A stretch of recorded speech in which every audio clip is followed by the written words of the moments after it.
તો વલ્લભના જે સિદ્ધાંતો છે, એક તો આપણે સ્તોત્રના ઉચ્ચાર બરાબર નથી કરતા, એટલે અર્થના અનર્થ થઈ જાય છે.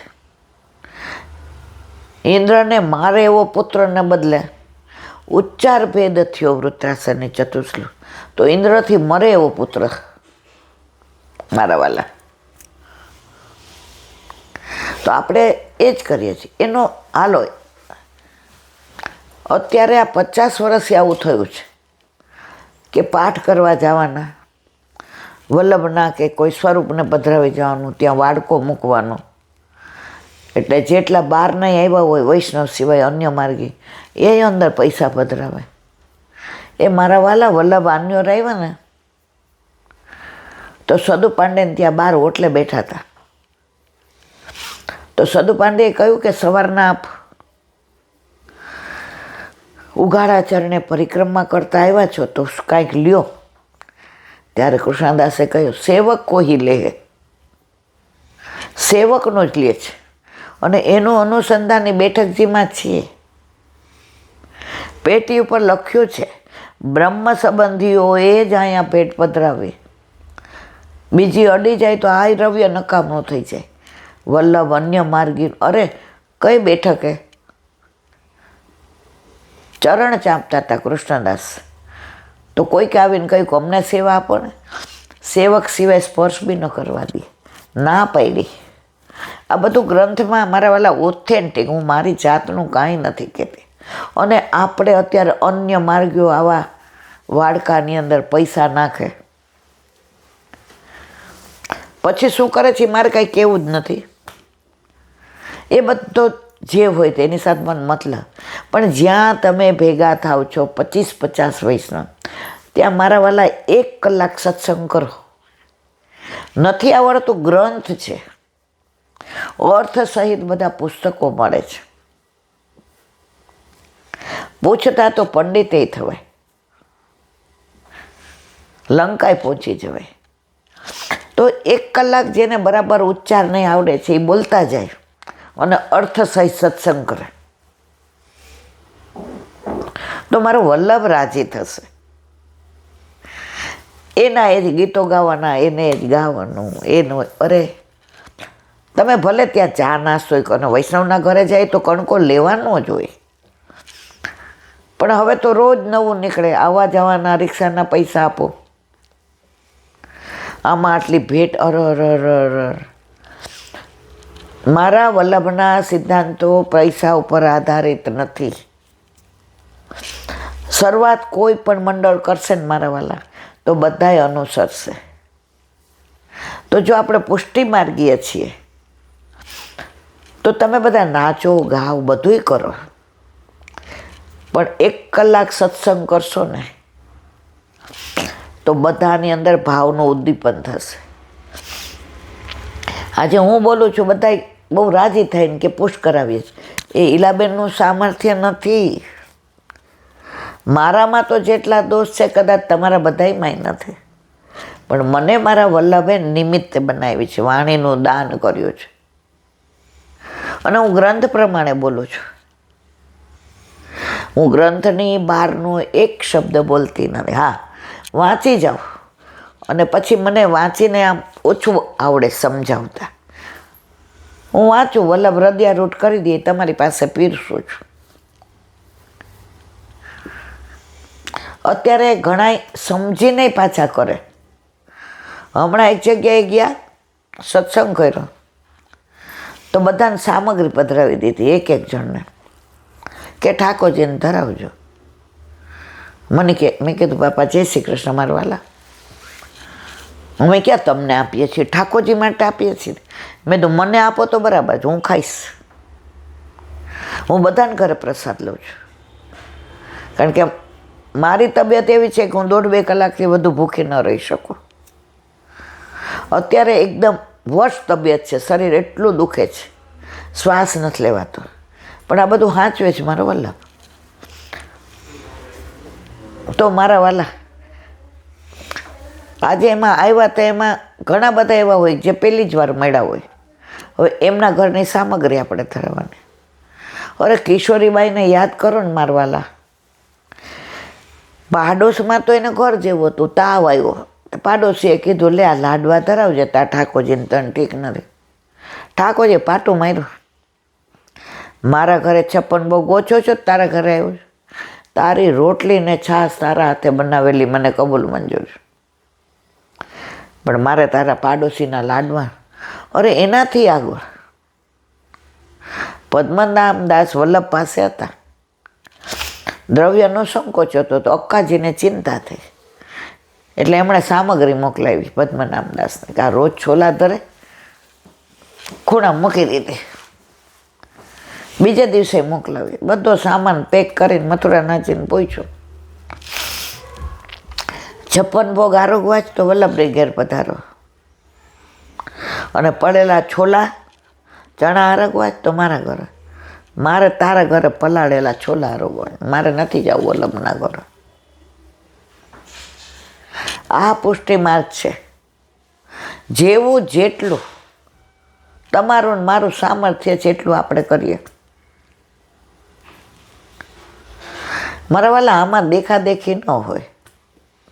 દેખાદેખી આમાં કરો ને કે અમને કેમ આના ભાવ નથી આવડતા, આનો ઉચ્ચાર કેમ નથી આવડતા, આનો અર્થ કેમ નથી આવડતો. આપણે તો નમામિ યમનામાં સકલ સિદ્ધિ તો મવરા. અરે મારા વાલા, અરે યમનાષ્ટક બોલો તો પહોંચી જાઓ ગોવિંદ ઘાટ, ઠકરાણી ઘાટ. મહારાણીમાં હાથમાં કમળના માળાજી લઈને, સોળે શણગાર જજે, ચટક ચુંદડી ધારણ કરી, કમળના એક એક પગથિયા ઉપર ચડતા આવીને વલ્લભને દર્શન આપે છે. અને વલ્લભના મુખમાંથી ને પહેલી જ સ્તુતિ નીકળે છે 16 ગ્રંથની, નમામિ યમનામઃ. એ તમે તલ્લીન થઈ જશો. એકવાર જ કરશો ને ત્યાં તમને આનંદ થઈ જશે. તો અત્યારે જે ચાલી રહ્યું છે મારા વાલા, જો આ વિનંતી છે. આમાં મારે કાંઈ તમને મારો કહેવાનો કોઈ અધિકાર નથી, મારાથી કહેવાય નહીં. હું કાંઈ પૂરેપૂરા સિદ્ધાંતો પાડતી નથી. મારે હજી ઘણીવાર બહારનું ખાવું પડે છે, મારે અસમર્પિત લેવું પડે છે. પણ આ જે આપણે કરીએ છીએ ને એ મારી વિનંતી છે. છતાંય કોઈને ક્યાંય હૃદયને ઠેસ પહોંચે તો હું ક્ષમા માગું છું. પણ પુષ્ટિ માર્ગના સિદ્ધાંત પ્રમાણે આ બધું ચાલી રહ્યું છે. ઉનકે મન કી વે જાન, મેરે મન જગદીશ. કળિયુગમાં આ બધું થાય જ, મારાથી કાંઈ કહેવાય નહીં. પણ કોકવાર હૃદય બળી જાય, ત્યારે બોલાઈ જાય તો મારા વાલા ક્ષમા કરજો. બોલો વલ્લભાધીશ. વ્રજ વિહાર, વ્રજની વાતો, વ્રજનો સત્સંગ કરવાનું સામર્થ્ય મારામાં તો નથી. તમારામાં હોય તો તમને બધાને વંદન.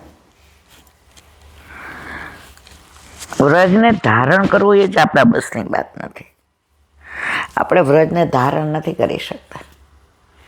તમે જોજો, થોડાક દી થશે ને એટલે આપણને ગયા હશો ને તો ઘર યાદ આવશે, છોકરાઓ યાદ આવશે. 40 દિવસ પરિક્રમામાં ગયા હોઈએ, 2-3 દિવસ બાકી રહીએ એટલે આપણે શું કહીએ, હવે તો 2 દી પછી ઘરે જવાનું. વ્રજમાં તમે તમારી ઈચ્છાથી ન રહી શકો. એ ત્યાંનો તાપ ને એનો ભાવ ને એ હૃદયમાં ધારણ કરવો અઘરો જ મારા વાલા. 15 દી માટે ગયા હોય ને તો 12-13 દિવસ થાય. અલા 22મીની ટિકિટ છે, જોજો નો. કેમ? વ્રજમાં કાયમ જે વ્રજવાસ કરે છે ને એને મહારાણીમાં રાખે છે એટલે રહીએ છે. આપણને મહારાણીમાં બોલાવે છે એટલે જઈએ છીએ. મેં ટિકિટ કરાવીને હું જઈશ ના. તારું સામર્થ્ય નથી બેન, તું જઈ શકે. તને મહારાણીમાં બોલાવે છે ને એટલે જ હશે. આપણે અમેરિકા જવું હોય ને તો એ વિઝા એ લોકો હા પાડે ને તો જવાય. બાકી કરોડો રૂપિયા હોય તો બેઠા રહ્યો. તો આપણને મહારાણીમાં વિઝા આપે ને ત્યારે જવાય છે. તો કાલે આપણે અહીંયા સુધી જોઈ ગયા, ગુલાલકુંડ સુધી. હવે આગળ ગાંઠિયોલી ગામ. મથુરાથી ડીંગ જતી સડક પર જમણે હાથે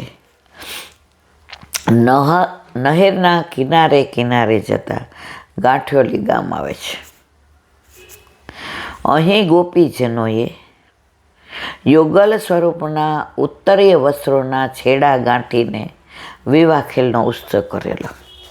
ગાંઠ બાંધે ને આપણે નહીં, છેડા છેડી બાંધે એટલે ગાંઠ બાંધે.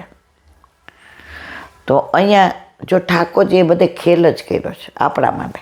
વિવાહ ખેલ, હોરી ખેલ, માખણ ચોરી ખેલ એમના માટે રમત છે. એ કોના માટે કર્યું છે? આપણા માટે. હવે આ બધી લીલાઓ ના કરી હોત તો તમને મને આટલો રસ આવત? ગમે એ માર્ગ ના હોય, ઠાકોરજીની માખણ ચોરી લીલા આવે એટલે ઊભા રહી જાય. કૃષ્ણનો સત્સંગ ચાલતો હોય એટલે ઊભા રહી જાય. આપણે ખબર હોય તમને જેસલમેર જતા હતા બધા વૈષ્ણવ, અને રસ્તામાં ઓલા ઝાડની નીચે ઠાકોરજીને અરોગવા માટે થઈને બધું ડંકી હતી એટલે ત્યાંથી જળ લીધું અને બધી સામગ્રી લઈ આવ્યા હતા. ઝોલાને પૂછ્યું કે તારે, તો એ કહે કે અહીંયા અમારો ચૂલો છે. એટલે આપણે કીધું અમે અમારું દૂધ કરી લઈએ, તપેલીને અમારી પાસે છે. એ કે હજી આજે જ ઓપનિંગ છે. અરે વાહ! એ મારવાડી હતા તો દૂધ ને એ કરતા હતા. वो कृष्ण की बातें बताओ ने थोड़ी. જો બધાને માનતા હતા. એ રામદેવ પીરે હતા ને બધું હતું, શંકર ભગવાન એમને. તો એણે એવું કીધું, લલા કી બાતે બતાવો ને. કોઈ તમને બીજા દેવની વાતો બતાવવાનું નહીં કહે. તો આ બધા ખેલ ઠાકોરજી આપણા માટે કર્યા.